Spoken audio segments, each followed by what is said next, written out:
I am the villain in a story about a runaway bride and her secret baby. My father was about to finalize the transfer of several downtown properties, a dowry worth nearly $5 billion, to my fiancé, Noah Harrison. The moment his pen touched the contract, something strange happened. Glowing words appeared in midair, flickering like heat ripples over asphalt. This villainess is such an idiot. In 3 days, the heroine will return from abroad with his baby. She'll lose both the man and the money. And that's not even the worst part. After she humiliates the heroine, the hero ruins her family's company. Her father collapses, her mother goes insane, and the so-called villainess ends up sold to thugs hired by the hero. Eventually, the heroine takes over everything the villainess owned. A perfect rags to riches arc. My fingers tightened around the contract until the paper crinkled. I looked up, meeting Noah's sharp eyes, and gave him a polite smile. "Let's draw up a prenup first," I said evenly. "If you ever cheat, become abusive, or if a secret child suddenly appears within 3 years of our marriage, you'll compensate me with triple the value of my dowry. The engagement settlement, of course, stays with me. Fair." The room froze. My knuckles were white against the document. The cheerful atmosphere from earlier evaporated into silence. Noah studied me for a long moment, then smiled faintly, a smile that didn't reach his eyes. "Tessa," he murmured, his tone deceptively calm. "Are you turning our marriage into a business deal?" His parents jumped in at once, their voices syrupy with concern. "Oh, Tessa dear, you must be joking. Noah has adored you since childhood. He's never even looked at another woman." But the floating words continued to roll across the air. Well, that's technically true. The hero barely remembers that night with the heroine. He was drugged, after all. Still, slept with her means slept with her. The hero belongs to the heroine. But how did the villainess even suspect it? Rich doesn't mean stupid. She's the Ford heiress. Risk management is kind of her thing. Oh, maybe this villainess is smarter than we thought. My poor heroine might be in trouble. My parents tugged gently at my sleeve. "Tessa, sweetheart, don't be paranoid. Noah's a good man. We all trust him." But I refused to loosen my grip on the papers. Noah's expression hardened. "It seems you don't trust me," he said coldly. "In that case, maybe we should postpone the engagement." He turned and walked out, the sound of his shoes echoing down the hall. Only when his tall frame disappeared from view did I finally exhale. Losing the man was tolerable. Losing $5 billion worth of Manhattan real estate? That would have been the real tragedy. The moment we returned home, my parents launched into me for what they called a reckless stunt. Our engagement celebration was only 3 days away, and every major family in New York's upper circle had already RSVP'd. Invitations engraved in gold foil had been delivered weeks ago. Tonight's dinner had been intended to finalize wedding details, not to throw everything into chaos. Canceling now would send rumors spiraling through every social column by morning.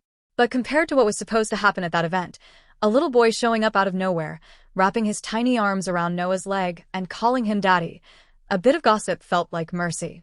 The mysterious child who, according to those floating words, looked exactly like a miniature version of Noah Harrison. I sat upright, meeting my parents' disapproving stares with steady composure. "Dad, Mom, you've met more people than I can count," I said. "Tell me honestly, how many men with Noah's wealth and charm are genuinely faithful?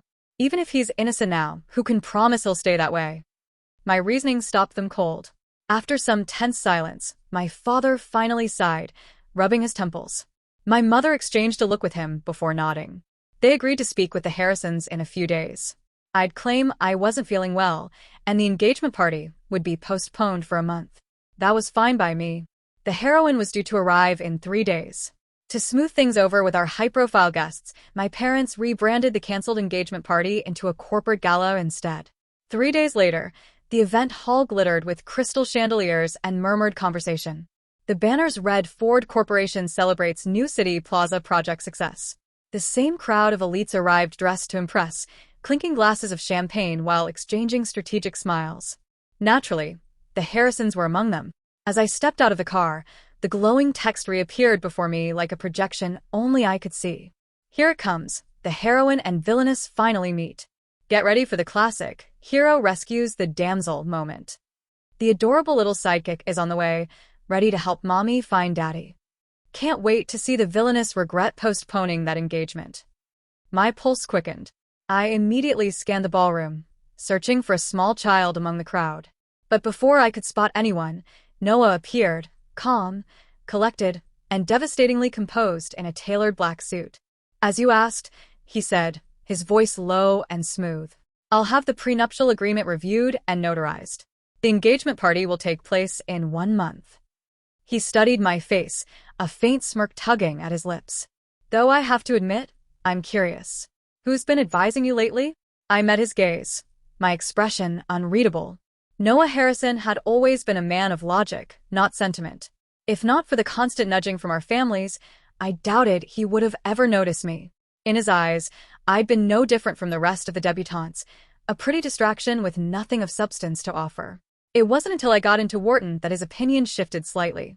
His idea of a heartfelt confession? "It seems I misjudged you." That was Noah, controlled, detached, precise. Whatever affection he might have once held for me had long since burned out. Now, he probably saw me as a calculating woman who treated love like a contract. I smiled coolly. Who doesn't appreciate a good insurance policy? With a $6 billion engagement settlement and a $15 billion penalty clause backing it, I could afford to be selective. Before Noah could respond, a sudden commotion broke out near the entrance. A young woman in a simple white dress stood there, panic etched across her delicate face. Her voice trembled as she grabbed at passing guests. "Excuse me," she said breathlessly, "has anyone seen my son?" The woman had latched onto one of our security guards, her face pale with panic. "Ma'am," the guard said, frowning, "this is a private function. You're not allowed inside. Please step back." She shook her head wildly. "No, you don't understand. My son is missing. He's only 5. Please let me through." "Wait by the door," the guard replied curtly. "If we locate any child, we'll bring him to you." "I'm his mother," she cried, trying to push past. "Let me go, or I'll call the police." In her struggle, she slipped and hit the marble floor hard, skin tearing against the stone. A streak of blood trailed down her leg. Before anyone could move, a small boy darted out from behind the floral display and rammed into the guard with surprising force. "Don't hurt my mommy." The woman immediately gathered him in her arms, sobbing as the child clung to her neck. The two looked heartbreakingly fragile against the grandeur of the ballroom. Like master, like servant. Guess cruelties in their bloodline. Imagine bullying a single mother and her kid. Real classy. Let's see how arrogant these people act once their fortune disappears.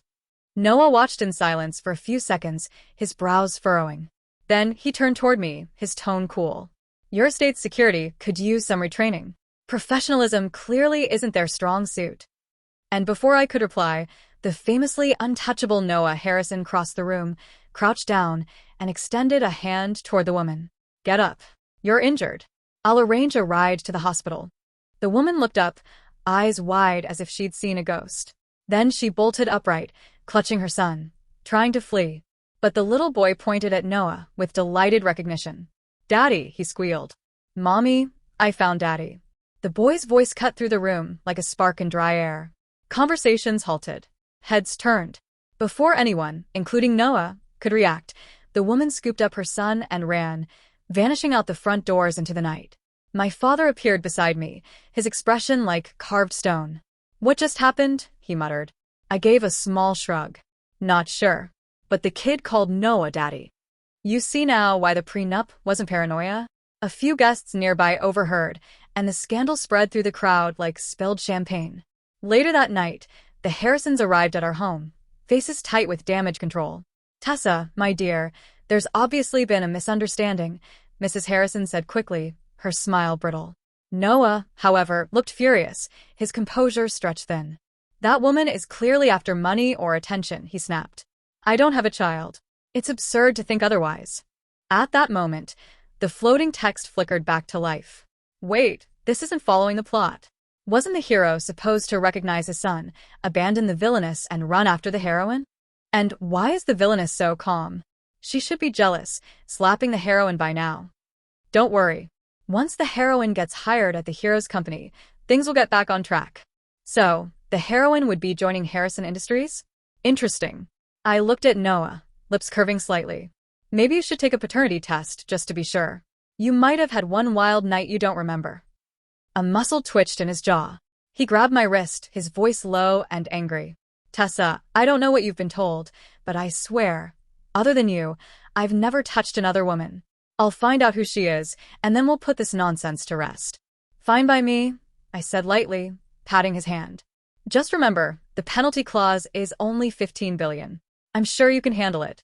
As I walked away, I caught sight of Noah tugging violently at his tie, looking seconds away from breaking the nearest table leg. After that disaster of a gala, my parents stopped bringing up the engagement altogether. Meanwhile, the city's gossip mill had gone into overdrive. Every lunch meeting and charity brunch buzzed with talk about Noah Harrison and his rumored secret child. When I arrived at Harrison Industries for a joint project meeting, I could practically feel the speculation pressing against the glass walls. Did you hear? Mr. Harrison's got a 5-year-old. The mother caused a huge scene at the Ford Gala. No way. The Ice Prince of Wall Street? Guess the rumors were true after all. I heard that's why the engagement got postponed. Miss Ford doesn't look sick to me. Well, he's definitely been off his game lately. Word is, he's hired private investigators to track the woman down. Their whispers made me smile faintly as I flipped through my notes. Then, out of the corner of my eye, I noticed the head of HR leading a line of new recruits down the hall. There she was, the heroine, dressed in white again, looking hopeful and overwhelmed. So, she really did come. I stood to get a better look, but nearly collided with Noah himself. He looked exhausted, eyes shadowed, tension rolling off him like heat. He caught my arm before I could retreat. Where are you going? Oh, nowhere, I said smoothly. Thought I saw someone familiar. Noah followed my gaze toward the corridor, but the new recruits had already moved on. The only person left was a tall, cheerful young man balancing 2 coffees. He flashed us both a polite smile. Noah's eyes narrowed. His grip on me tightened. You used to only look at me like that, he said, his voice low and edged with jealousy. What's this, Tessa? New taste. I blinked at him. What? Before I could explain that I'd been watching his baby mama, not the intern, he snapped his fingers at his assistant. Who's that? The assistant glanced between the bewildered intern and his visibly irritated boss. New hire from the fall program, sir. Yale graduate. Transfer him to Stanford, Noah said flatly. Then he turned back to me, tone dripping with implication. A little advice, Tessa. Be careful with handsome men. Most of them only want your money. I stared at him in disbelief. Excuse me, what? After the meeting ended, Noah walked beside me through the main office. As we passed the rows of cubicles, I spotted the Yale graduate from earlier. He was quietly packing his things, looking crushed. I stopped and turned to Noah. You're really transferring him to a branch office? That's a waste of talent. If you don't want him, I'll take him as my assistant at Ford. A sharp crack echoed through the room as Noah slammed his hand down on a nearby partition. He leaned close, his voice low but sharp. Tessa, our engagement is postponed, not canceled. The atmosphere in the office dropped to freezing. Employees instantly ducked behind their monitors, pretending to type. Only one brave soul dared to whisper. Mr. Harrison, my files. I followed the voice and froze.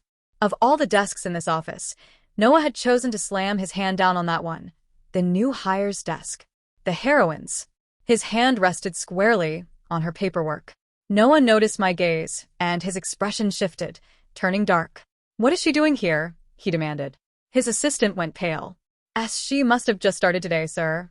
And then, the floating system text in my vision lit up like fireworks. Oh, here we go. Come on, hero. Drop the villainous and take your heroine home. Wait. Why does he look like he's about to strangle her? Relax, that's how enemies to lovers stories always start. Pretty sure he looks jealous right now. Can someone tell this villainess to exit stage left already? The heroine, Ava, looked up, saw Noah's face, and went white as chalk. She stumbled to her feet, tripped over her chair, and fell right at my shoes. I instinctively stepped back. Is this some kind of scam? Ava trembled, tears spilling down her cheeks. I'm sorry. I didn't know this was your company. I'll leave immediately. Before she could stand, Noah grabbed her arm. You're not going anywhere until you explain yourself. Her lips quivered as she whispered, I have nothing to say. Noah gave a cold laugh. The Ford estate is on a private mountain. You need clearance to enter. How did you get there? And the boy, where did you hire him? She stayed silent, eyes wet but stubborn. Then, A child's voice shouted from across the office. Bad daddy. You're bullying mommy for that mean lady. A little boy rushed out from behind a pillar, pounding his tiny fists against Noah's leg. The entire office fell silent. Under the bright lights, we all saw the child's face, and the resemblance was impossible to deny. The boy looked exactly like Noah. Even Noah's composure faltered. Last time we saw the boy, it had been dark, and he'd been wearing a cap.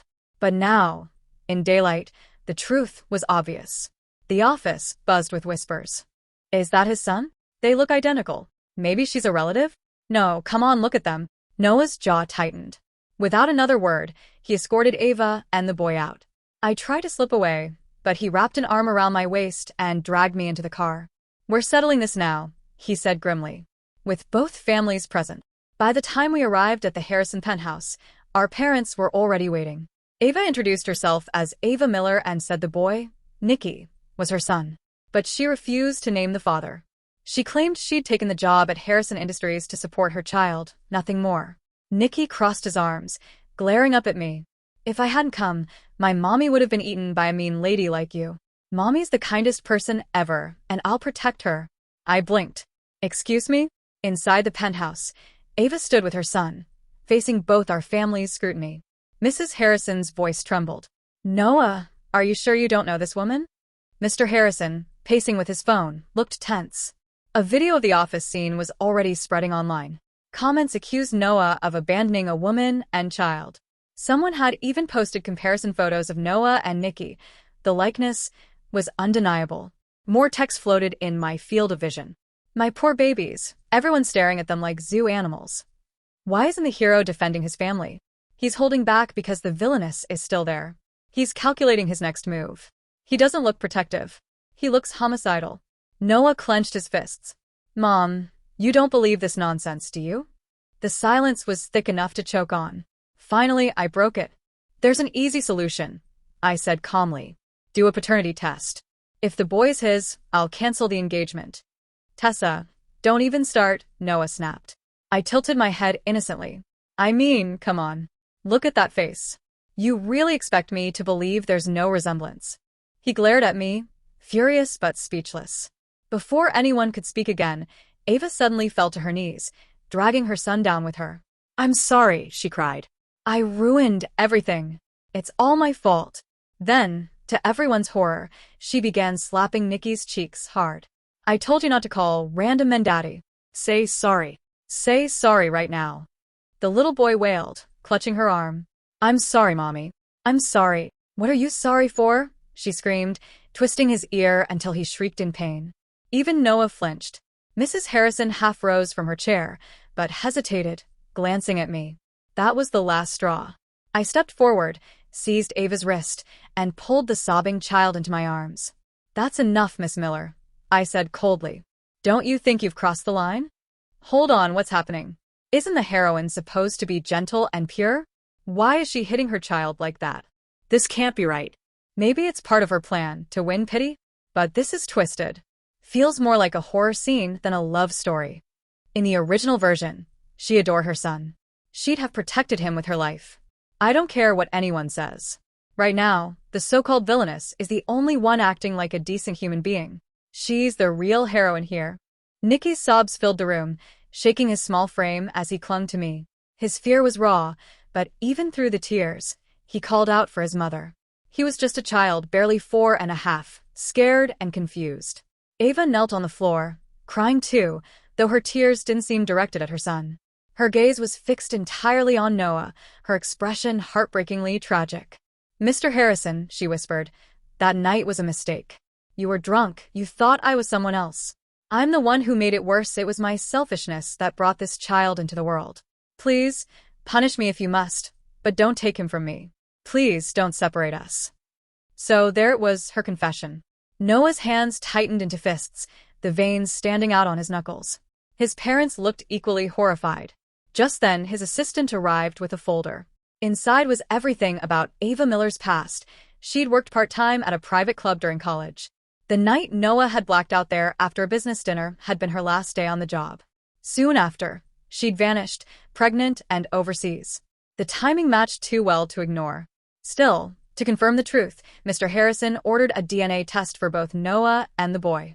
As everyone exchanged shocked glances, I noticed what no one else did. Ava hadn't looked at her son once. That wasn't the same woman I'd seen at the gala just days ago. Back then, she'd fought like a lioness for her child, clawing her way past guards just to reach him. Now, her eyes were empty. And when she looked at Noah, there was something else beneath the tears: fear. If she was terrified of him that night, then why had she deliberately walked into his company now? Ava and her son were given a guest suite at the Harrison estate while waiting for the test results. 3 days. That's how long it would take to confirm the truth. Once they were settled, Mrs. Harrison turned to me, looking deeply apologetic. Tessa, none of us expected this. Noah must have made a mistake years ago, but it's our family's fault. We've caused you pain. When the results confirm he's our grandson, we'll respect your decision and call off the engagement. I only hope this won't damage the business partnership between our families. I smiled politely. Of course not. Business is business. Feelings are separate matters. They seemed relieved to hear that. Noah, however, said nothing. He stood by the window, staring out at the glittering skyline. His reflection in the glass looked hollow. To ease the awkwardness, I approached him and placed a hand on his shoulder. When he turned, I froze. His eyes were rimmed with red. Noah Harrison, the man who never showed weakness, looked broken. Are you okay? I asked softly. Before I could step back, he pulled me into his arms. The familiar scent of sandalwood and linen surrounded me. For a long moment, he said nothing. Then, in a voice rough with emotion, he murmured, "Tessa, I'm sorry." When he finally let go, his hand lingered a moment longer than necessary. It startled me. In all our years of public appearances and arranged dates, he'd never held me like that. I'd always thought he was a machine, cold, efficient, incapable of emotion. He probably saw me as nothing more than a decorative socialite. But for the first time, there was real pain in his eyes. I forced a small laugh. "It's fine. Nikki's a cute kid." The warmth in his expression vanished instantly. He withdrew his hand as if I'd burned him. A pause hung between us. Then he said quietly, "Thank you."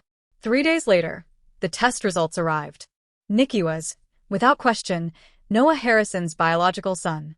A week after that, both families gathered again at the Harrison residence to formally end the engagement.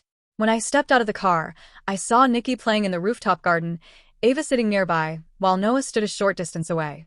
It was a strangely domestic scene, until Nikki tripped over a stone edge and scraped his knee. Noah reacted instantly, sprinting over before Ava even moved. He lifted the boy into his arms and glared at her. "Do you even pay attention to him?" he snapped. "He's had how many accidents in just a few days? You're right there beside him, yet you never managed to protect him. If you can't handle motherhood, let the nanny do it." The child, instead of reaching for his mother, clung to Noah's neck, sobbing quietly into his shoulder. Ava's face went pale.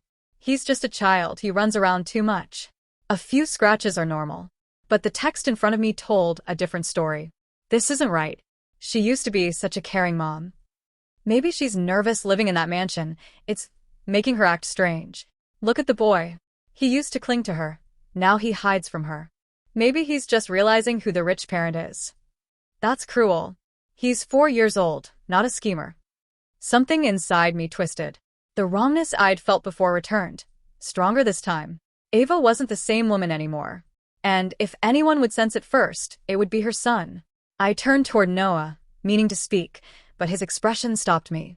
He was already watching Ava with that same uneasy suspicion. We both saw it now. Something about her was terribly off. At lunch, everyone was seated. Mr. and Mrs. Harrison stood, guilt etched across their faces, and raised their glasses toward my parents. We never imagined something like this could happen," Mr. Harrison said. "But ultimately, this is Noah's fault. He made a mistake, and now he must face the consequences. Please, rest assured, the engagement settlement we provided will not be taken back. Consider it compensation for Tessa's time and feelings. In our eyes, she will always be like a daughter to us. Even if the engagement is off, we are still family." They were about to drink when, on impulse, I rose to my feet and lifted my own glass. The entire room turned to look at me. Meeting their puzzled gazes, I smiled. You know, when it comes to making mistakes, to err is human, isn't it? A flicker of light crossed Noah's eyes. Actually, I went on. I've had time to think. The years Noah and I have spent together have been quite pleasant. If I were to end things now, who's to say I'd find someone better? I turned to Noah with a calm, deliberate smile. His fist tightened against the table, his composure clearly fraying. The Harrisons exchanged stunned glances. Tessa, does that mean? I shifted my gaze toward Ava. She was pretending to feed Nikki, but her trembling fingers betrayed her. I said clearly, that since Miss Miller has given birth to Nikki, the Harrison family should take responsibility. But that responsibility doesn't necessarily have to come at the expense of Noah's marriage, does it? The room went silent. Then, with a sharp clatter, Ava dropped the child's spoon. Her smile twisted, her voice tight. What are you trying to say, Miss Ford? Are you suggesting that all the pain I've suffered, all those years of raising Nikki alone? $10 million, I interrupted, arching an eyebrow. And a penthouse apartment in the best school district. That should be more than enough for you and Nikki to live very comfortably.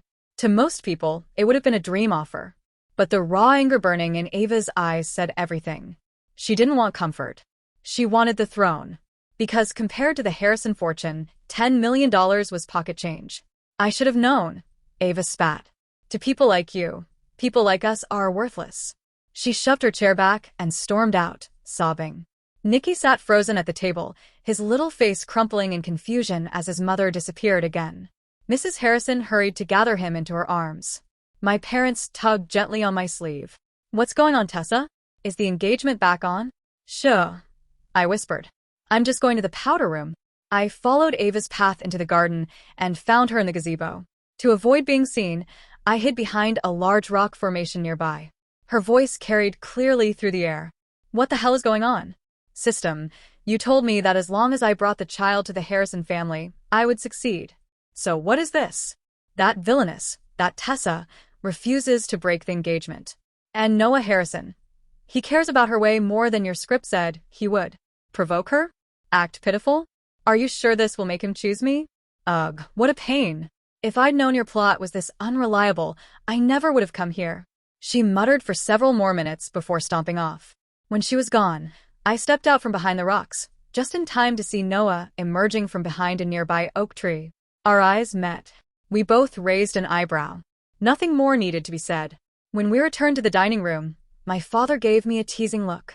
A 20-minute trip to the powder room? His eyes shifted to Noah, who followed closely behind me. And you were gone for 20 minutes too? Noah cleared his throat but said nothing. I slipped my arm through his and said lightly, Dad, you must learn to see things without pointing them out. Oh. My father stroked his chin. In that case, it seems our Noah still has much to learn. Clang. The spoon in Ava's hand hit her plate, silencing the room. She had returned at some point and was calmly feeding Nikki, as if nothing had happened. Nikki, she said softly, after you finish eating, say goodbye to your grandparents. Mommy is taking you home. Before either Noah or I could react, Mr. and Mrs. Harrison protested. Nikki is a Harrison, Mrs. Harrison said gently. There's no need to rush off. We can find you a place, get everything settled. Even if you and Noah aren't married, you're still his mother. We'll support you. But Ava only shook her head, tears welling up. That won't be necessary, she whispered. I never wanted anything from the Harrison family. I only stayed so Nikki could spend a few days with his father. Since Mr. Harrison and Miss Ford are getting married soon, it's not appropriate for us to stay any longer. Nikki looked between his parents, his lip trembling. Then, in a small, broken voice, he said, Daddy, I don't want to go.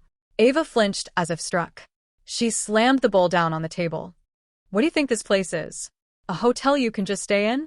Or have you started to look down on your poor, pathetic mother too? Do you want to stay here and live rich? Nikki froze. Then he burst into tears, stumbling down from his chair and into Noah's arms, crying. You're not. The meal ended in chaos. That night, I decided to stay over at the Harrisons. Noah looked surprised, though some color returned to his pale face. But I wasn't there for him. While Ava was locked in her room throwing a tantrum, I quietly led Nikki into the playroom.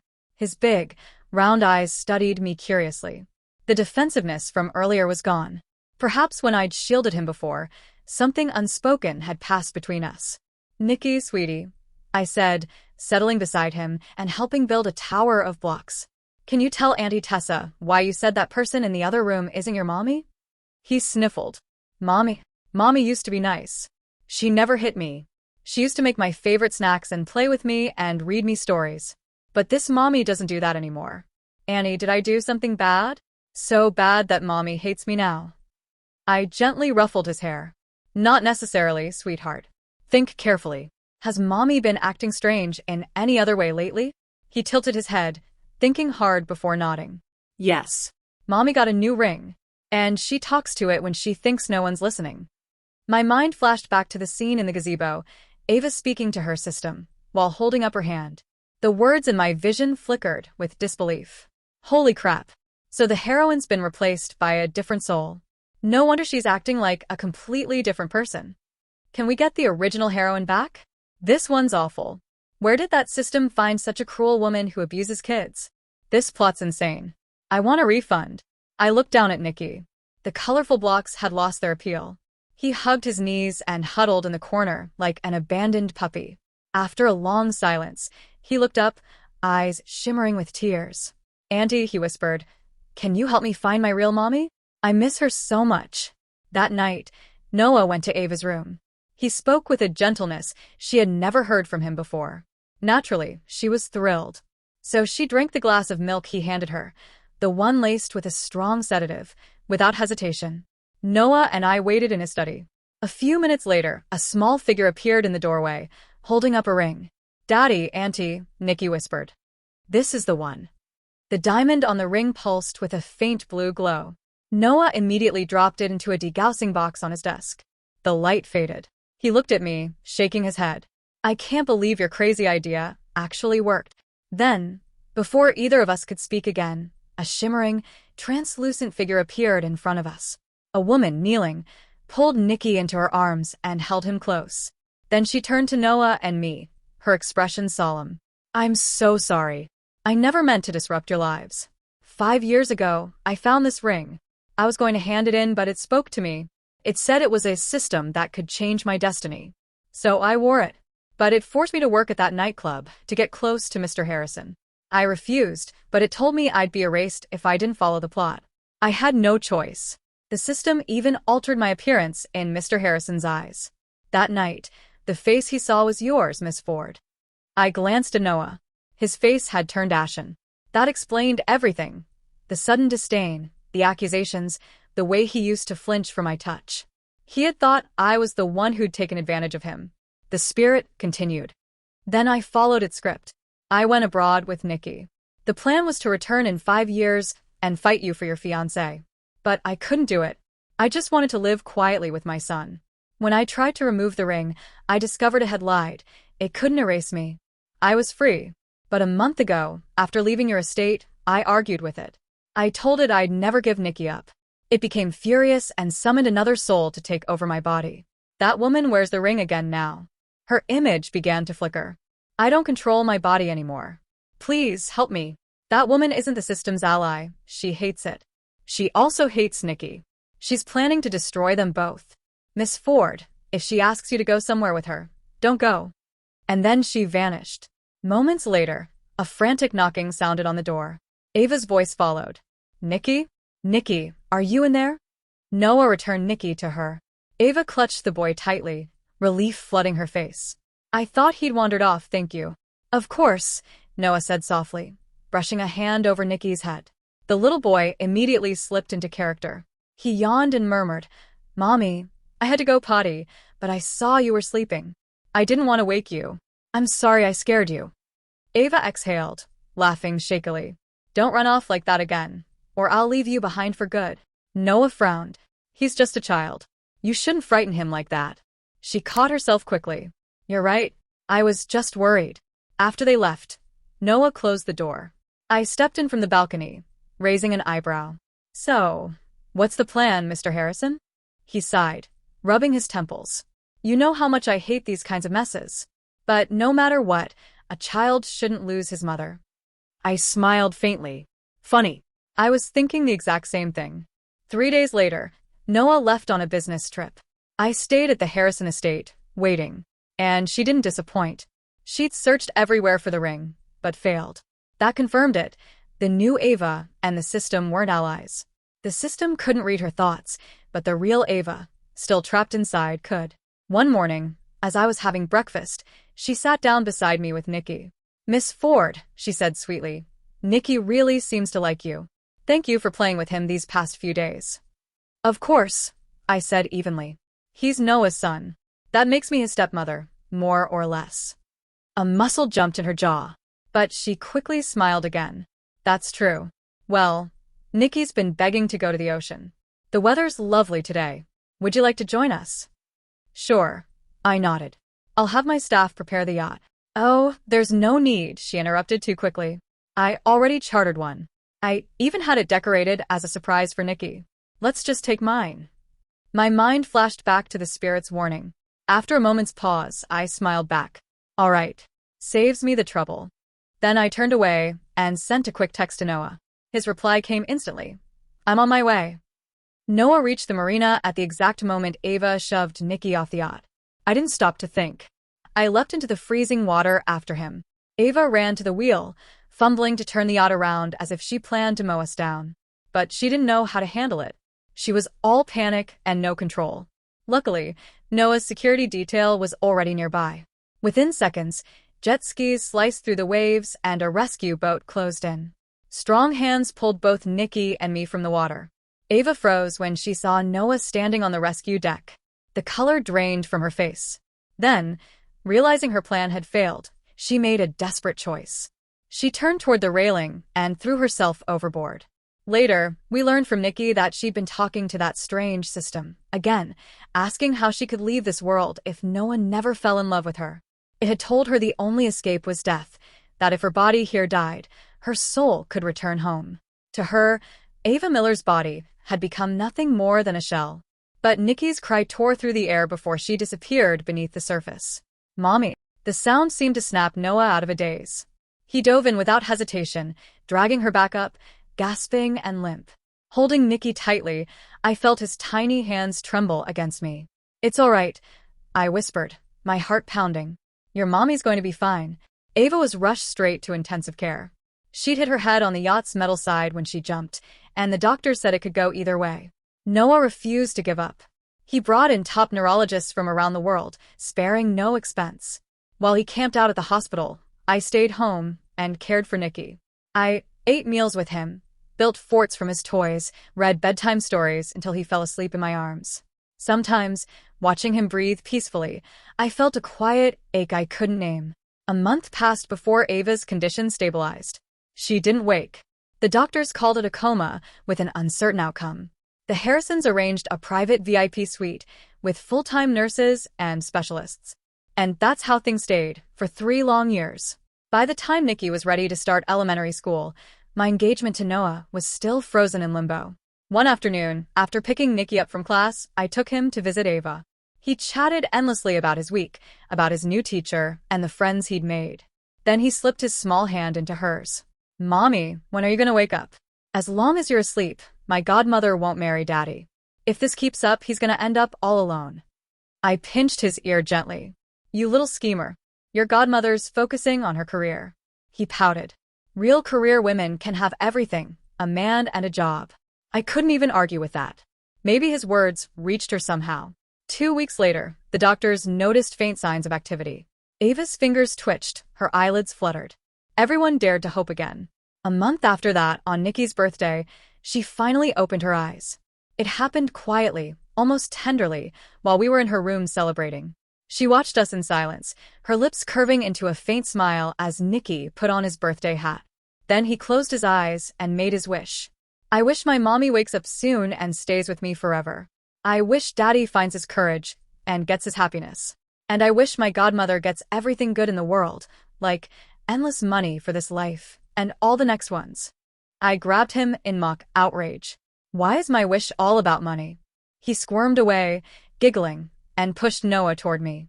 "I even tried giving you a man, but you keep refusing him." Noah coughed and gave the boy a look that was more amused than stern. I met Nikki's mischievous grin, feeling a strange warmth bloom in my chest. Then I looked up and saw Ava watching us, tears glistening in her open eyes, her smile soft and full of peace.